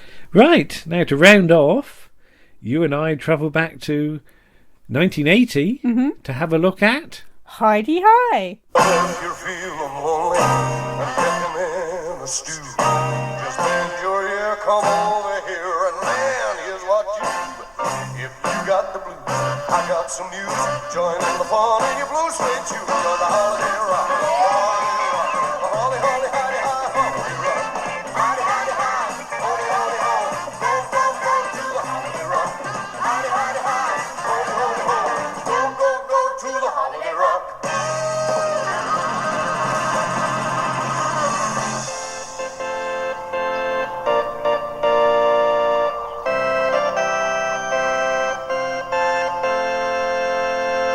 Good afternoon, Lisa. Good afternoon, Andrew. What's that you got there? Why have you got a hottie bottle? Because I'm cold. All right. Because it's January. Because it's January, so yeah. Which is probably when they filmed some of this Heidi Hi. So, well, this is Heidi Hi, the pilot episode. Not called Hey Diddle Diddle, despite what it says on the DVD. Yes. David Croft denies that. Yes, David Croft said that he would have hoped they would come up with something better. Something better than that, yes. Yes. But 1st of January 1980. Yes, that was when it was shown. Yes. Getting under 5 million viewers, it seems. I'm actually surprised they managed to get a series. Yeah. Because in those days, that was not a lot at all. Yeah, the next episode the next year adds over 10 million viewers to that. So, yeah, never just go by ratings, that's the thing. But we're in Cambridge, 1959. And there's a lot of stock footage. There is. And you know how I like to collide my fictional universes together? Yes. I couldn't help thinking that also in Cambridge in 1959, Professor Chronotis and Scullion from Porterhouse Blue. Okay. Yeah. Gosh. Because we've got some Cambridge stories ourselves, haven't we? Yes, one or two. Including getting ink all over me head from a copy of Big Finish. Big issue. And having to go to the emergency cobblers. Yes, because your soul came undone. And we did visit the pub in Porterhouse Blue, didn't Yes. we? Where Mr. Zipser was looking for his gentleman's jimmies. Yes. And we got plunged into darkness. Yes, there was a power cut, and we were Yeah. allowed to stand there for an hour, after which we would all got chucked out. Yeah. But the lights came on just before, I think. But Geoffrey Fairbrother is there Mhm. with his mother, Yes. who is not impressed with his No. decision to leave Cambridge, Mhm. where he's an archaeologist, Yes. and go and work as an entertainment manager At Maplin's holiday camp. in the holiday camp. At Crimpton-on-Sea. Yeah. Now, she's just not impressed by anything, though. No. Even his pyjamas don't impress her. No. Because he's got these sort of paisley pyjamas, and she says, "What on earth are those?" Well, pyjamas should have stripes in her Yes. book.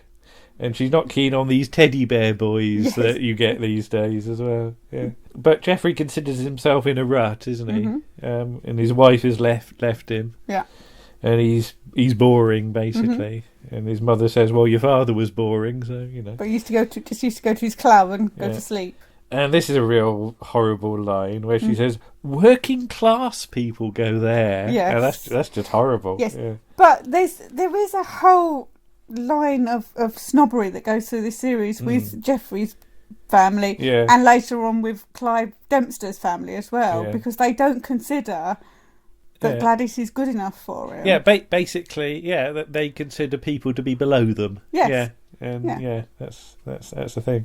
And that is one thing you can say about Geoffrey. He's not very good at it, but he wants to Yeah, meet different people. he thinks everybody's important. He does, yeah. His mother wonders whether he's got an ulterior motive for going there because he saw she saw an advert with a girl with a brief bathing costume. Yes. I like the blacked out teeth and a bunch of balloons. I Yeah. don't think she had a blacked out teeth to start with. But yeah, you have to join in the fun. Mm-hmm. So we cut to film of a steam train. Yes. And then we're in the studio with some CSO for Yes. the train compartment. As Ted, Bovis and Spike arrive on the train. Mm-hmm. Spike's nervous because Yeah. it's basically going to be his first Yes. stab at this, isn't Mm-hmm. it? And he's brought along some funny glasses, hasn't he? Yeah, he's got like sort of They're almost Groucho Marxy, Yeah, they are sort of aren't they? Groucho They've got sort of Marx, yeah. a moustache and stuff. But Ted wants to know whether he's got dodgy ears because he's going to get thrown in the pool a multiple lot. times Yes. a day. Now, Ted had hoped for the manager's job, but it was advertised in the Times. Yes. I'd love to know what the advert was and Yes. and whether Joe Maplin actually wrote the advert Yeah, himself. because as we will find out as the series goes on, he's not very good at communication. Yeah, with the written word. No. I just love somebody to mock up Yes. the ad. advert. But we should say about Ted Mm-hmm. that there were other actors considered. Yes, because also he's played by Paul Shane. Yeah.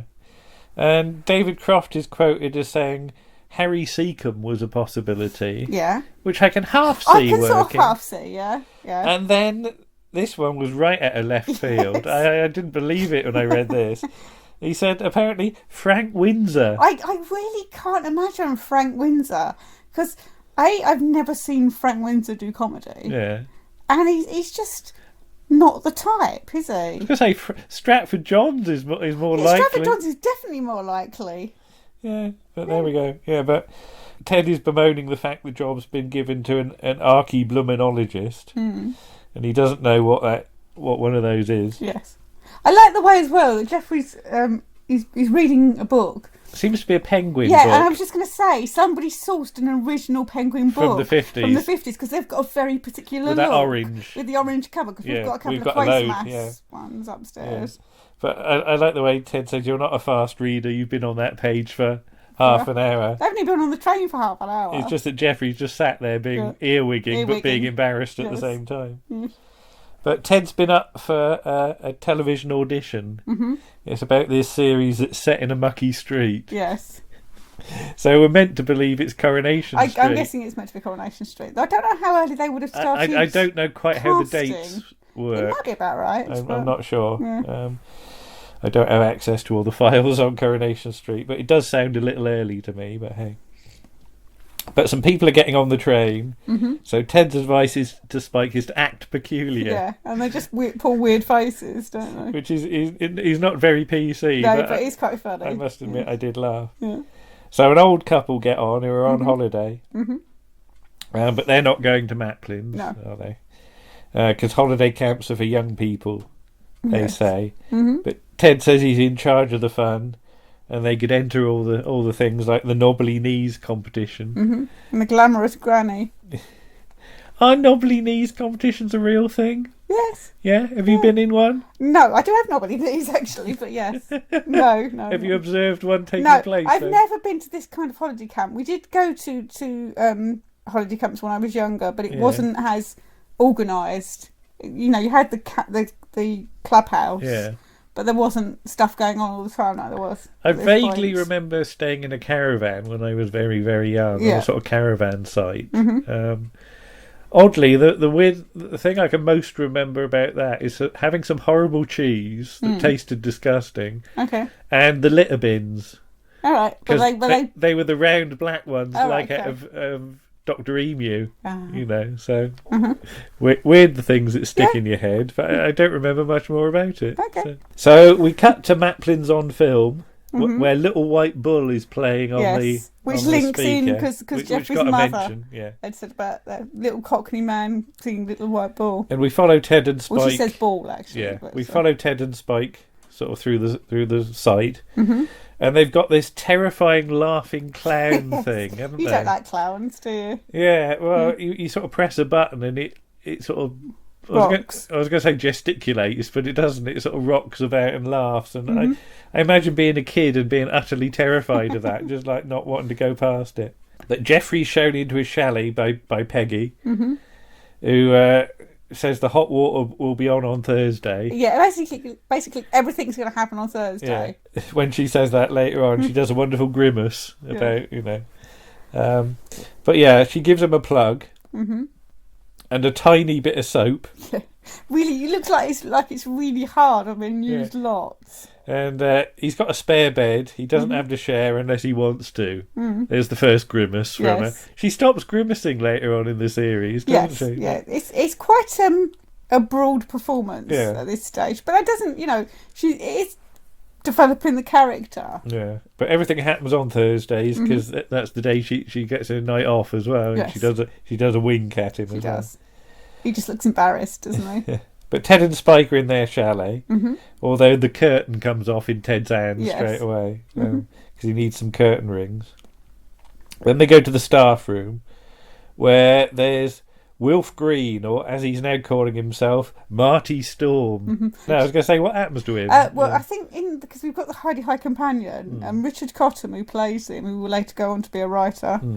I think he said he's the quickest departure from Maplin's. I think they just decided. Yeah, just too many characters. There's too many characters. That character's fairly inconsequential. So yeah, it's a bit like John Ringham in Dad's Army. You don't really need him. Yeah, fair enough. But we go through the contents of the funny cupboard, don't we? So there's a big mallet. Yes. Spike gets hit on the head with, and he has to react. Then there's an arrow through your head, isn't there?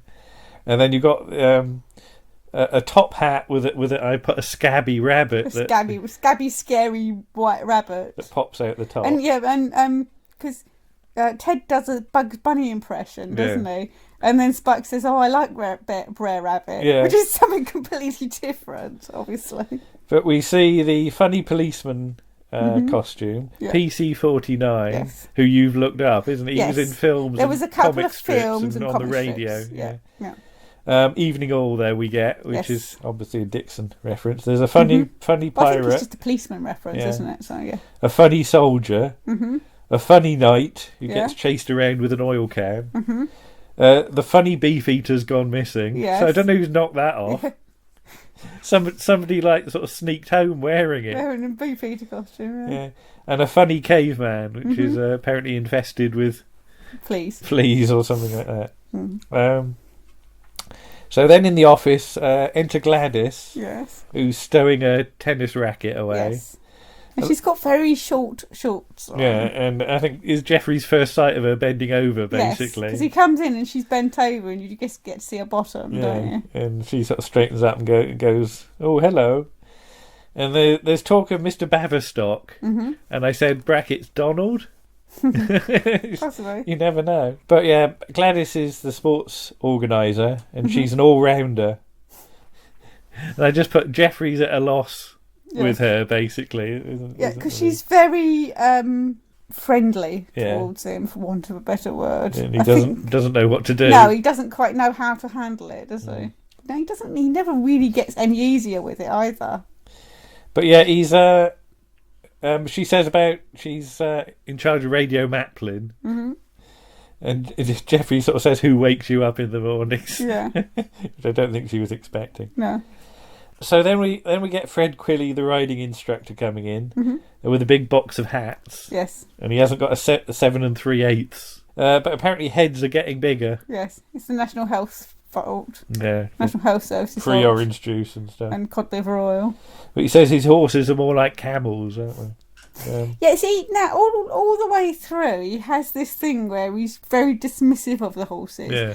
But if they try and get rid of any, or one is ill, he's there and he's really upset because there's an episode where he has to get the vet in, and in the end they play with it with some of Ted's winnings or something, which we might look at some point. There's mention of when he was investigated for throwing a race or something, and he claims it was Lester Piggott's young Lester Piggott's horse threw some mud in his eye or something. Radio Maplin's announcement for everybody to report to the office, and we cut to Barry and Yvonne Stewart Hargreaves, who are dancing and niggling at each other, which is the two things they do basically. Yes.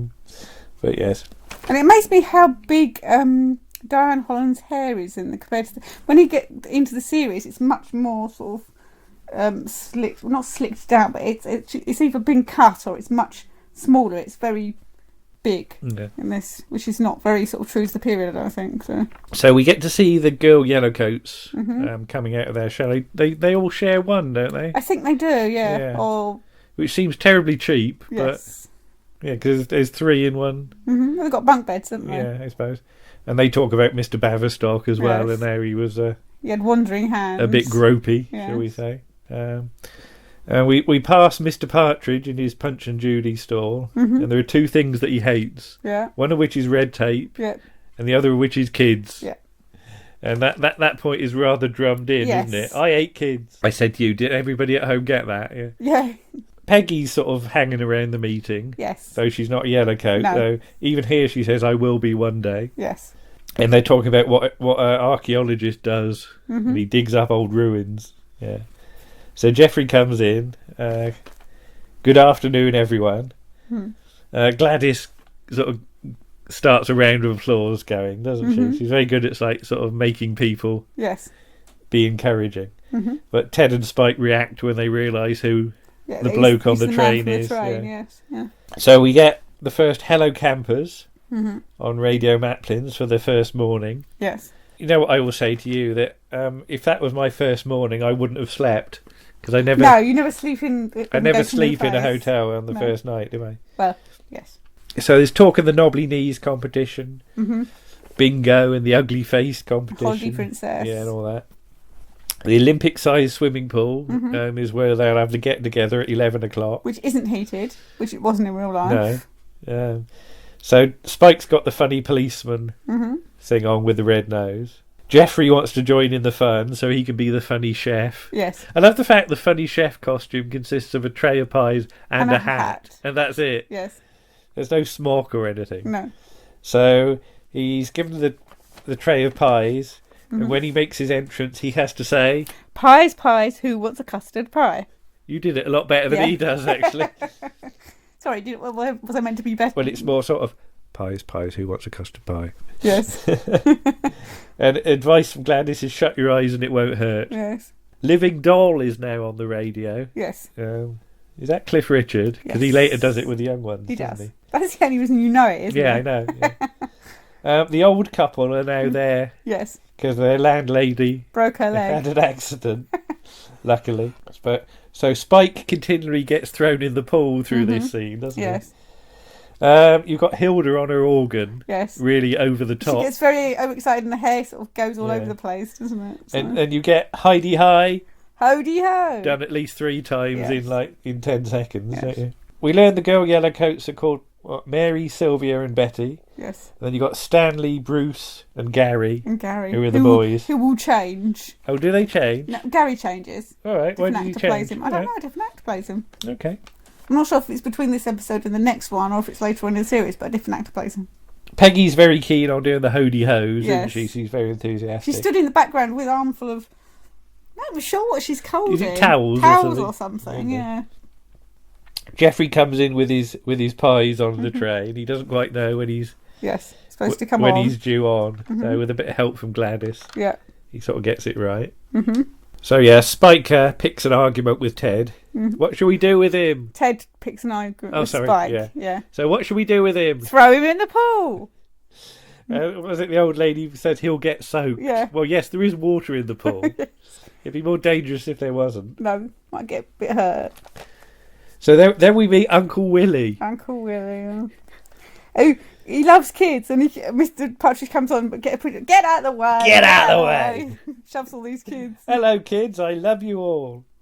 Apart from that one over there. Yvonne and Barry come on and do a little bit of a turn. And she sort of... I mean, it is in the script, but she sort of her ankle goes all But in the background in this scene, I said, what's happened to Fred Quilly? Yeah, because I don't know if it is Felix Bonas and it just doesn't look like him. It's a really weird camera angle. Because I said, what is it? You know, couldn't he make it on film? And did they have to sort of put Trevor Peacock in his costume or something? Because that's what it looks like to me. But he's already there. Yeah, I know. It's not film. It's just a continuation of that same thing. I think it's just the angle. I think it must be him. Yeah, okay. So. But Gladys comes on with her xylophone. Yes. All 3 notes of it. And at one point, she doesn't quite hit... Does she get it wrong? She doesn't get it wrong, but she doesn't quite hit the first note properly, so it goes poo. Okay. There's mention of the Pig and Whistle bar, and Marty Storm comes on and does a little bit of Jailhouse Rock. Yeah. Sylvester McCoy did that once with the spoons. All right, okay. He was playing King Rat and Dean Whittington. Oh, did we see that? Yes. Oh, blimey. Peggy does all the actions Yes. as well, doesn't she? Yes. Because you're supposed to wave your arms Wave your about. arms about, yeah. So Fred Quilly comes on, and I've just put he does some horse actions. Yes, he sort of rides around. He rides like himself he's on a around, horse, doesn't yeah. he? Sort of whipping I'm doing his. the actions. I don't know why. Yeah, I was going to say, and he complains that this audience would laugh at anything. Mm-hmm. He's a much more cynical character at this point. They soften that as time goes on, don't they? So Jeffrey comes on with his pies, although he nearly goes off when he's told to go away, doesn't he? No. And he's told to say it louder. And shall I give him the pie? Yes, right in the face. So then we get a photo montage sequence of the activities of the week. Of the week, don't we? Lots of photos of Jeffrey just looking embarrassed. Yeah, in the background. everybody's having fun and is dressed up, and Jeffrey's just sort of lurking there, you know, like a fish out of water. I like Crazy Night especially, where everybody's pulling faces and stuff, and he's just there all silent and solemn, isn't he? But after the sort of Friday night, it's all over. Spikes comes in as the funny caveman with a big bone. Yes. Yeah. Ted says about how the professor just looked embarrassed and couldn't do a farewell speech. But he's packing his bags already, but he's not the right sort. Ted gets a letter, though, to say he's been rejected for the TV role. And he's a bit sort of depressed now, because I think he feels old, doesn't he? Yes. And he's slowing down. There's a bit of melancholy here. Yes. But maybe he'll get the professor's job. Spike's been thrown in the pool 27 times. He did 3 when Ted wasn't around. Wasn't there, yeah. And I like the joke, how are your ears now? Eh? Yeah. At the end of this scene, there's a fade to black. Yes. And then a very weird round of applause. Yeah. It almost felt like there was an edit there. Yes. But I don't quite know why. Yeah. It's the sort of applause you get after a sort of mad, funny film sequence or something. It's weird. Yeah, unless it got fed in by mistake. Yeah, maybe. But yeah, Jeffrey is packing, claiming that he actually is boring no matter where he is. And Ted should have his job. He's saying this to Gladys in his chalet, isn't he? He wants the staff brought together so he can say goodbye to them. Mm-hmm. And then the old couple turn up on film, don't Yes. they? And they come in, although, again, the film in the studio don't quite No, match up, no, do they? They never do But they? never So, mind. But they basically say how it's grand being daft, and they've had great fun. mm-hmm.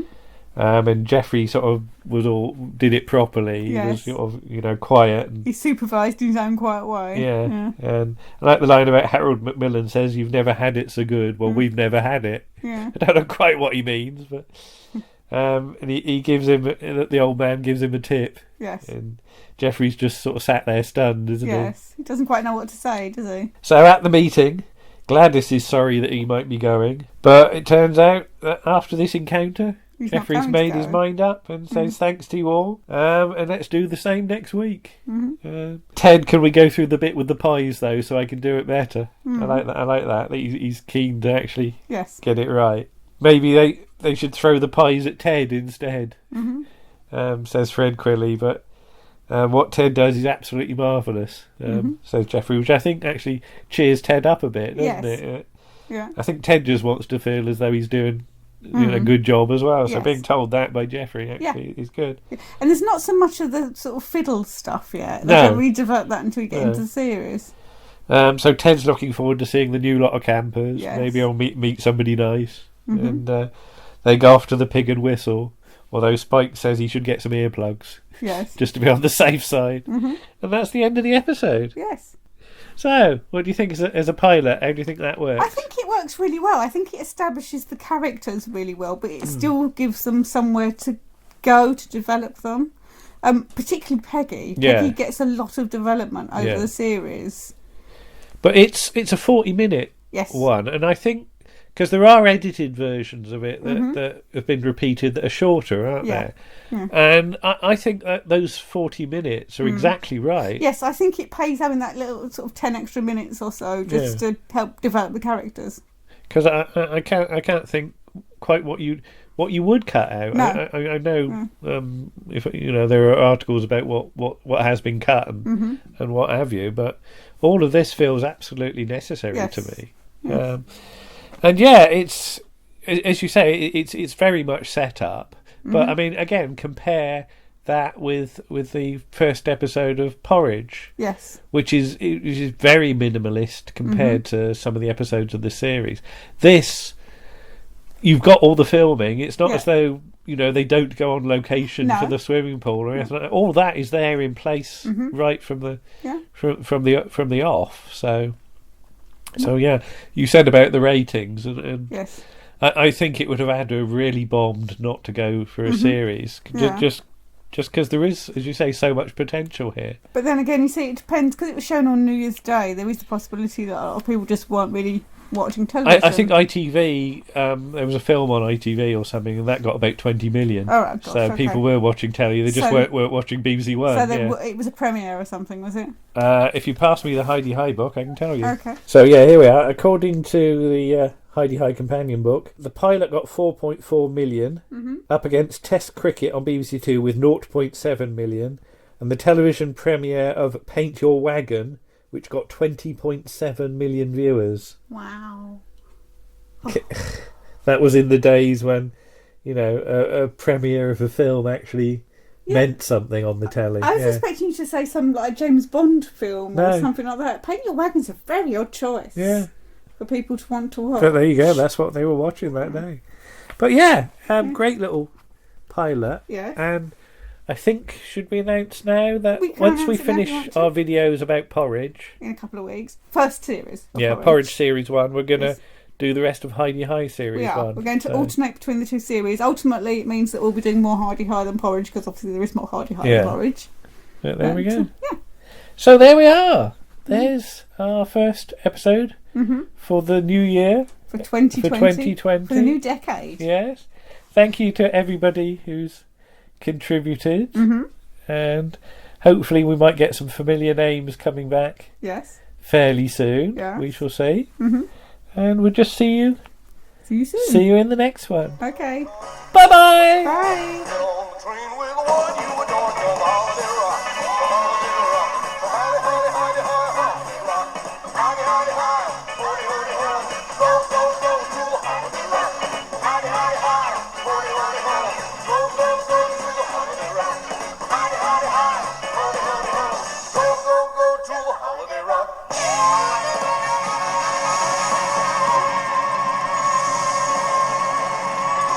That was episode 44 of Round the Archives. Starring Lisa Parker, Andrew Trowbridge, Warren Cummings, Paul Chandler, Toppie Smellie and Martin Holmes. On the musical side, you heard Dan Tate and Paul Chandler. The script for the pilot episode of Heidi High was by Jimmy Perry and David Croft. And the producer was David Croft.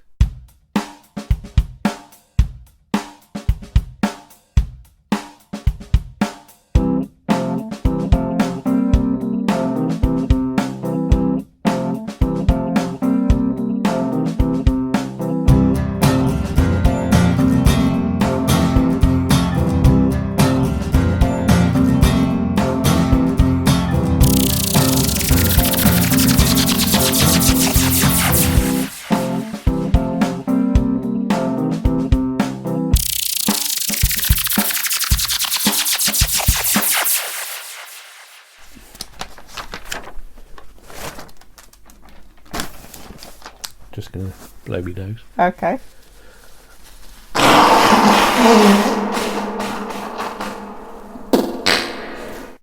It's alright, I won't put that on there. I can feel it running. There we go. Oh, that's better.